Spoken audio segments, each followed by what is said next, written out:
Hubo un día en que España fabricaba su acero y su pan, pero entrar en Europa tuvo un precio. Hubo un día en que España tenía la flota pesquera más grande de Europa. Fábricas que rugían en cada provincia, campos que producían más de lo que podíamos comer. Éramos un país que fabricaba sus barcos, su acero, su ropa y su pan. Un país que vivía de su trabajo y que miraba al mar y a la tierra con orgullo. Pero un día firmamos un pacto, nos dijeron que era el billete al futuro, y lo que llegó fue el mayor desmantelamiento económico de nuestra historia. Este es el precio oculto de entrar en Europa.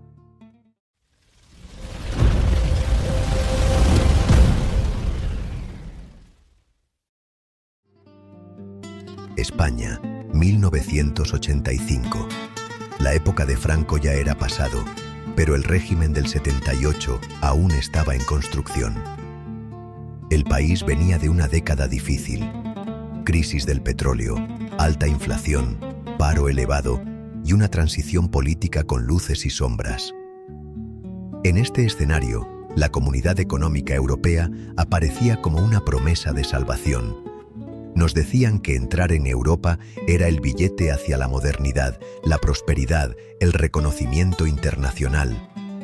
Los discursos oficiales repetían las mismas palabras: inversión, empleo, modernización. Pero en los despachos de Bruselas se hablaba un idioma diferente: adaptación, reconversión, ajuste estructural. España se convertía en el miembro número 12 de la Comunidad Económica tras la firma del Tratado de Adhesión, que tuvo lugar el 12 de junio de 1985. La ceremonia en el Palacio Real fue presentada como un momento histórico. La prensa habló del gran salto adelante. Lo que casi nadie explicó fue que el salto se daba con un precio oculto. Ese precio estaba escrito en cláusulas técnicas, en anexos que apenas leyeron unos pocos especialistas. Eran compromisos muy concretos: cerrar parte de nuestra industria, reducir la flota pesquera, limitar nuestra producción agrícola y ganadera. Y todo, según Bruselas, para evitar distorsiones en el mercado común. En ese momento, España era incómoda para algunos socios europeos por estas cosas. Éramos la primera potencia pesquera del continente. Producíamos más frutas, hortalizas y aceite que muchos países juntos. Nuestros astilleros competían con Francia, Italia o Alemania en contratos internacionales. En otras palabras, llegábamos fuertes en sectores que otros no querían que crecieran más. En los meses previos a la adhesión, Bruselas ya había dejado claro el camino: reconversión industrial y modernización, sí, pero entendida como reducción, como desmantelamiento planificado. En 1984, antes incluso de firmar el tratado, el gobierno socialista de Felipe González ya había iniciado cierres y recortes en la siderurgia y la construcción naval para cumplir las exigencias comunitarias. Las huelgas en los astilleros de Cádiz, Ferrol o Bilbao no fueron casualidad. Eran la primera factura de la integración. A cambio, nos prometieron fondos europeos, las llamadas ayudas de cohesión, dinero para carreteras, infraestructuras y modernización tecnológica. Lo que pocos dijeron es que gran parte de ese dinero volvería a los países que lo daban, porque las obras se adjudicarían a sus empresas. Nos vendieron la idea de que el futuro estaba asegurado, pero el futuro que llegaría sería muy diferente al que imaginamos. Este es el punto de partida. La España que entra en Europa es un país con músculo en el mar, en el campo y en la industria.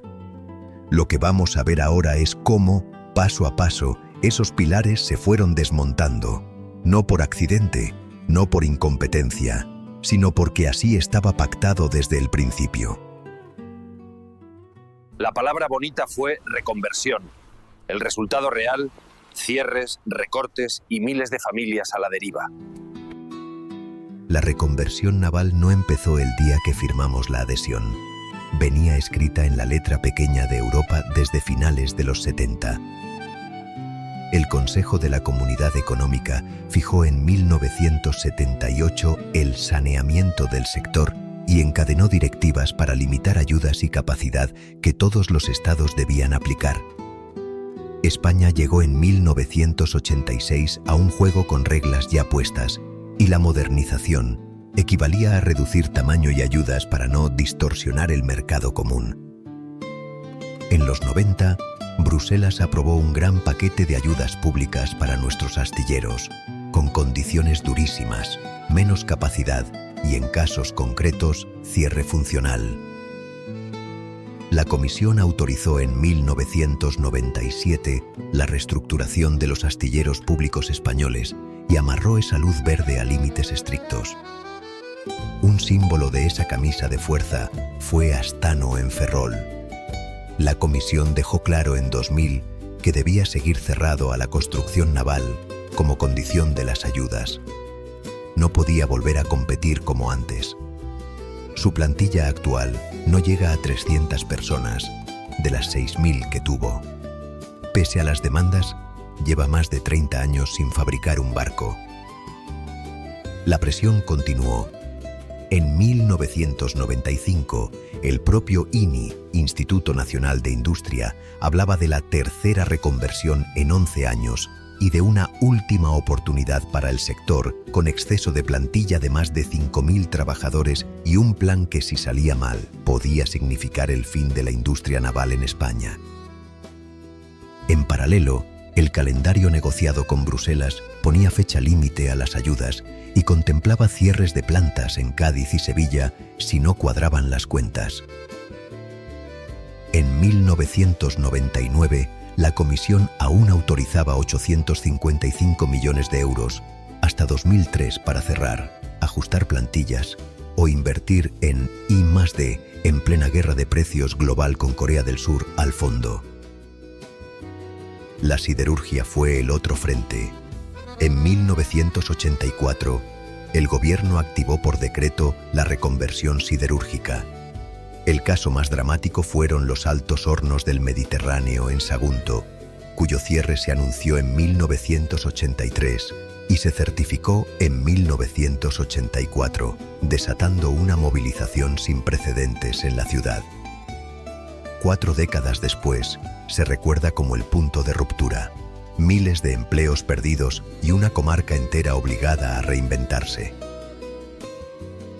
La crónica contemporánea ya hablaba de lo que venía: reconversión de nunca acabar, heridos, muertos y miles de despedidos o prejubilados, con la siderurgia y el naval como epicentro del conflicto social.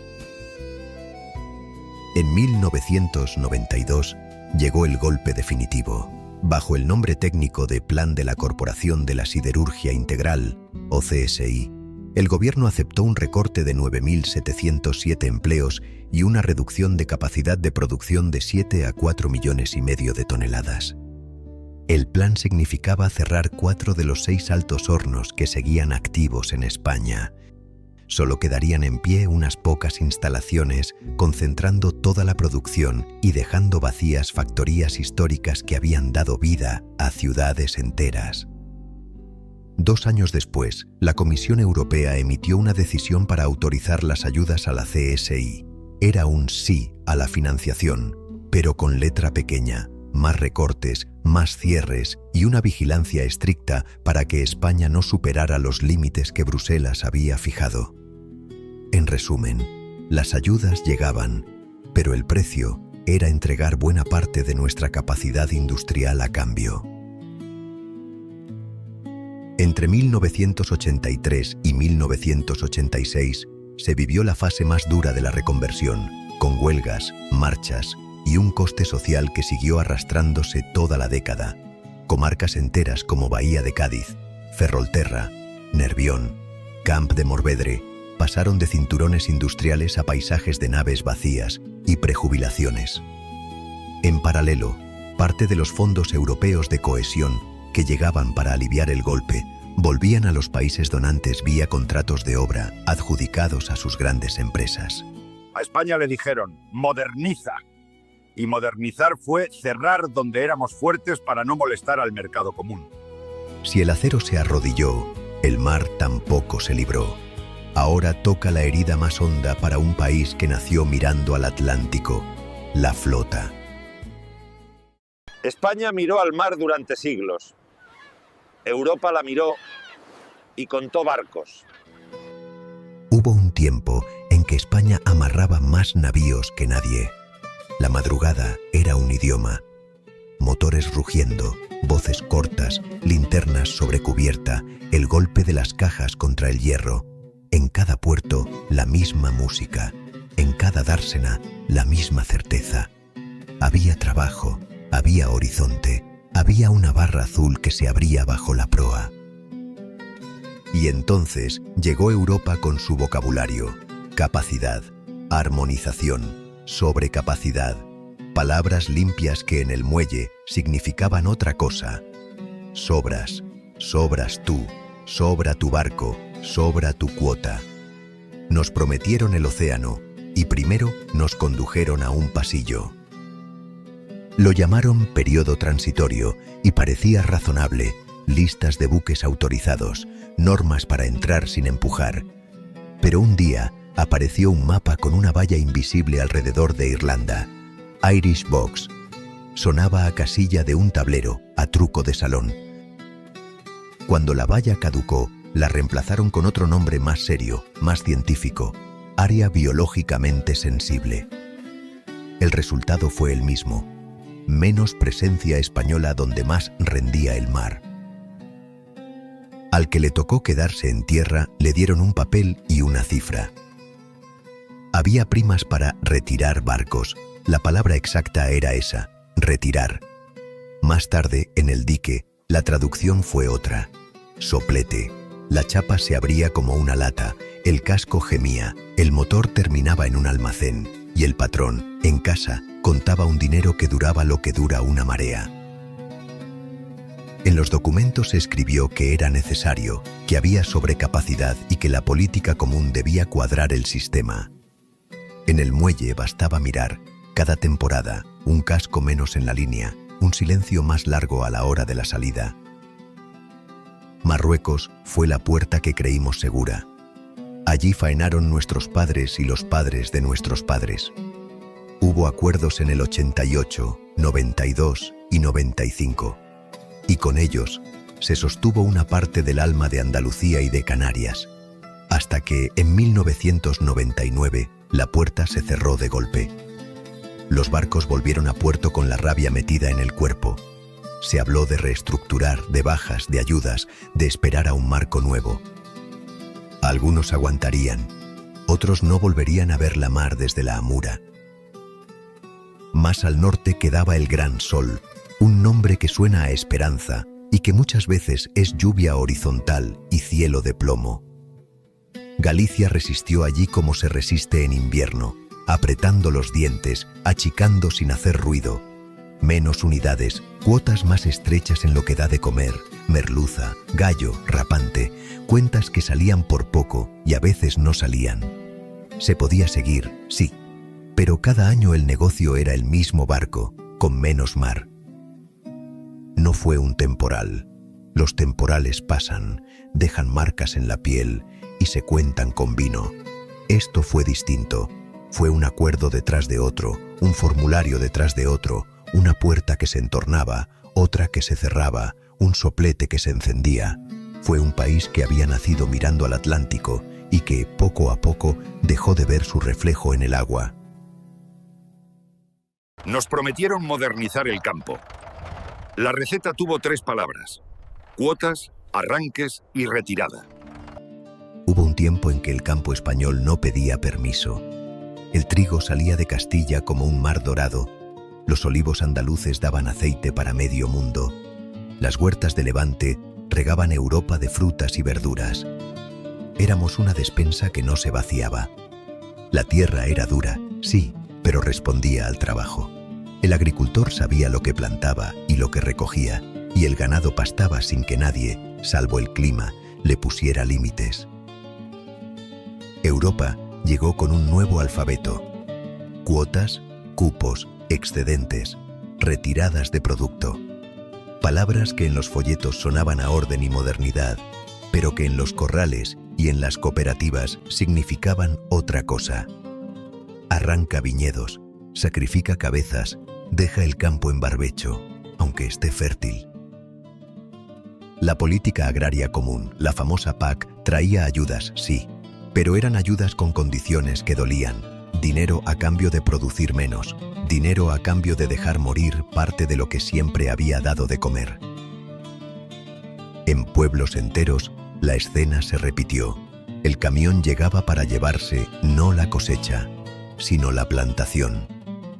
En las almazaras, la rabia se mezclaba con el olor del aceite. Dicen que sobra, pero yo solo veo que en el supermercado sube de precio y no a beneficio del agricultor. El mercado común, con sus reglas, tenía un objetivo claro: evitar que España, con su potencia agrícola, alterara los precios en países que producían menos, pero tenían más voto en Bruselas. Los fondos europeos para el campo se anunciaban en ruedas de prensa con cifras astronómicas. Luego, al llegar a la tierra, eran otra cosa. Modernizar la tierra, pero en la dirección que marcaba el reglamento comunitario. Se financiaban invernaderos de última generación, mientras se desmantelaban cultivos tradicionales que habían resistido siglos. Se pagaban instalaciones de ordeño robotizado, mientras se cerraban pequeñas ganaderías que no podían cumplir con la adaptación exigida. En zonas como Extremadura, Castilla-La Mancha o Jaén, muchos pasaron de trabajar la tierra a mirar cómo la trabajaba otro, o a dejarla en barbecho porque así daba más la cuenta. La palabra subvención se convirtió en herramienta y en trampa. El agricultor que quería producir más se encontraba con un techo invisible. El que aceptaba producir menos cobraba por ello. Era el mundo al revés. El golpe no fue solo económico, fue cultural. La identidad de pueblos enteros, la que se construyó sobre la tierra y el calendario agrícola, empezó a diluirse. Los jóvenes se fueron a la ciudad. Los viejos siguieron mirando el cielo, pero ahora sin saber si rezar por la lluvia o por el precio de las ayudas. Y así, año tras año, España pasó de ser el campo que llenaba mercados a ser un campo que cumplía papeles. Las encuestas decían que el sector se modernizaba. En los bares se decía otra cosa, que Europa nos había enseñado a producir menos y a depender más. El campo español no murió solo por la sequía o por el granizo, murió, en parte, por un calendario de reuniones en Bruselas donde el futuro se escribía en cláusulas y anexos que casi nadie leyó, hasta que ya no había nada que plantar. Del campo al papel, cuotas que nos encogen, primas que arrancan y básicos que importamos. Apertura comercial, palabras limpias. El resultado fue otro, talleres que se quedan a oscuras. Hubo un tiempo en que el textil español vestía a medio mundo. Desde Galicia hasta Cataluña, desde Castilla hasta Valencia, pueblos enteros vivían del sonido constante de los telares y del olor a algodón recién prensado. No eran solo fábricas, eran barrios enteros que dependían de cada prenda que salía de aquellas naves. En 1985, el textil empleaba a más de 400.000 personas en España. Era uno de los sectores industriales con mayor peso en el PIB y uno de los que más exportaba dentro y fuera de Europa. Galicia concentraba la confección, Cataluña la industria algodonera, la Comunidad Valenciana el calzado y Castilla-La Mancha y Andalucía talleres más pequeños pero vitales para sus comarcas. Pero el acuerdo de adhesión a la Comunidad Económica traía cosida, en la letra pequeña, una amenaza. Apertura de fronteras comerciales sin medidas de protección frente a terceros países. Esto significaba competir con países asiáticos como China, India, Pakistán o Bangladesh donde los salarios eran hasta 20 veces más bajos y sin cargas sociales comparables. El golpe no fue inmediato. A principios de los 90 aún resistían grandes nombres y cooperativas centenarias, pero las importaciones se dispararon. Entre 1986 y 1995, la entrada de ropa asiática creció más de un 300%, mientras la producción nacional caía a un ritmo medio del 5% anual. En Galicia, fábricas históricas como Regojo o la factoría de Vilalba cerraron. En Cataluña, Sabadell y Terrassa, capitales textiles durante más de un siglo, vieron cómo sus chimeneas dejaban de humear. En la Comunidad Valenciana, el cierre de talleres de confección y calzado dejó a ciudades como Elda o Alcoy con tasas de paro que duplicaban la media nacional.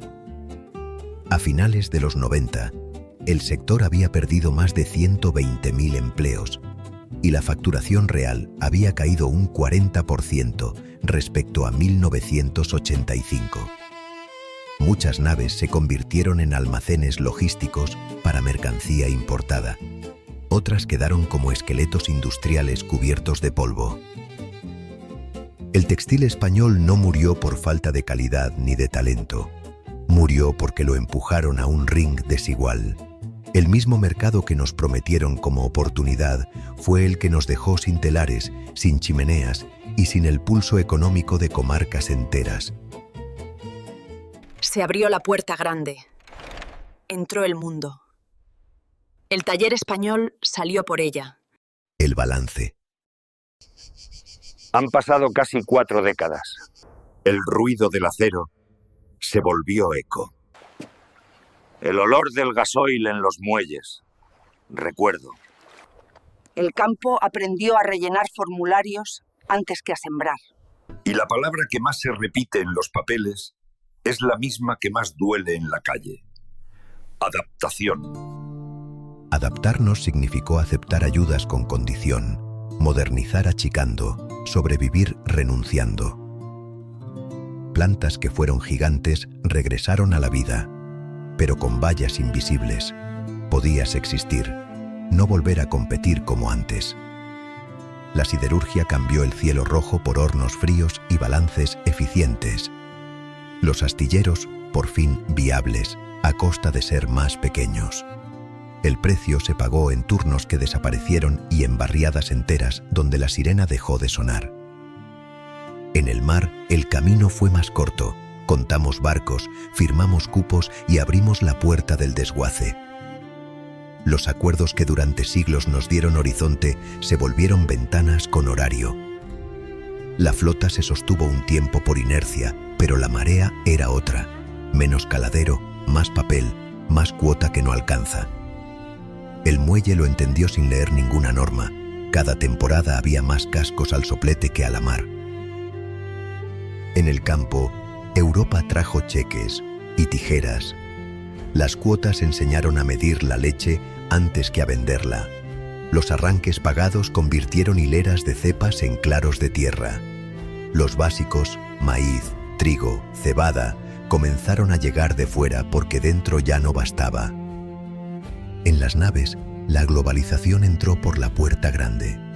Cuando cayeron aranceles y cuotas, el hilo dejó de cantar. Quien no tenía marca, diseño o velocidad, apagó la luz. Quedaron islas que resistieron por identidad, no por precio. El resto se convirtió en almacén de lo que llega en contenedor. Llegaron fondos, se hicieron puentes, autovías, polígonos. España se llenó de infraestructura y, muchas veces, las grandes contratas volvieron a las mismas casas donde empezó el dinero. Brilló el hormigón, se encogió el músculo. El mapa se modernizó por fuera mientras por dentro perdía taller, grada y molino. El balance no cabe en un gráfico, es un oficio que ya no se enseña, una herramienta que nadie pide, una maleta con billete solo de ida. Es un padre que fue metal y un hijo que es logística. Es un pueblo que vivía del mar y ahora vive del temporada alta. Es un país que cambió manos por formularios y producción por dependencia. Nos dijeron que Europa traía modernidad, y la trajo. Carreteras que antes no teníamos, normas que ordenaron lo que estaba torcido, estabilidad que hacía falta, pero con un contrato que casi nadie leyó en voz alta. Cerrar donde éramos fuertes, reducir donde destacábamos, comprar fuera lo que antes hacíamos dentro. La palabra proyecto se fue quedando pequeña, la palabra marco la sustituyó, y un país sin proyecto acaba viviendo en proyectos de otros. No es nostalgia, es memoria, porque la memoria no es mirar atrás con tristeza, sino mirar adelante con nombre. Y el nombre de España no fue jamás un formulario, fue una grada encendida, un puerto lleno y un campo que se bastaba. Nos vendieron modernización, pagamos con capacidad y la factura verdadera fue la soberanía. Suscríbete al canal de Historia Hispana para no olvidar nunca nuestro legado. Ayúdame compartiendo este video, comenta y dale un me gusta. Gracias siempre a toda la comunidad del canal de Historia Hispana.